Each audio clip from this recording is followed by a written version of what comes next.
चमकीगले मुख्यमंत्री मोहन माझी। सरकार को झटका देला आदित्य आलुमिनियम। भूमि पूजन करी हटहटा हेले मुख्यमंत्री। मोहन सरकार को ठकी देला कि यही कंपनी। साधारण रे लोक हसा हेले कि लोकों सरकार। काहेकि मुख्यमंत्री मोहन माझी को लागिला झटका। ओडिशा सरकार को विश्वास को नेउ नाहंती कि बेसरकारी कंपनी। आगुआ भूमि पूजन करी एबे लोकों पाखरे उत्तरदायी हेबे तो मोहन सरकार। एमिति किछि प्रश्न एबे मुख्यमंत्री मोहन माझी सामना रे। गत 27 तारिख रे संबलपुर जिला रेंगाली ब्लॉक लपंगारे थिबा हिंडलोको पड़ियारे चलीथिला विशाल कार्यक्रम। जेउठी एक कंपनी प्रतिष्ठा पाई मोहन सरकार करथिले भूमि पूजन। अनेक मान्य गण्य व्यक्ति उपस्थित थिले। बड़ आशा नहीं होइथिला बड़ योजना। निजुक्ति ठारू आरंभ करी सामग्रिक विकास क्षेत्र को सशक्त और सुदृढ़ करबा पाई स्वप्न देखिथिले मुख्यमंत्री मोहन माझी। संबलपुर जिला रेंगाली ब्लॉक लपंगारे थिबा हिंडालोको पड़ियारे 21,162 कोटी टंकार आलुमिनियम स्मेल्टिंग यूनिट रो संप्रसारण पाई भूमि पूजन करथिले मुख्यमंत्री। एमिति कि जिलार मुखिया जिलापाल मध्य उपस्थित थिले।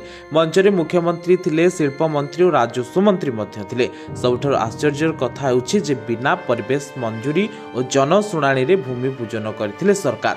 आ जहा एबे मोहन सरकार पई अडुआ होइछि, कारण एपर्यंत ही प्रकल्प पई मिली पारि नाही ग्रीन सिग्नल। आ एजाय मिलिनी परिवेश मंजूरी कि होइनी जनशुणाणी, जेउथि पई एबे समस्यार सम्मुखीन होइछि कंपनी।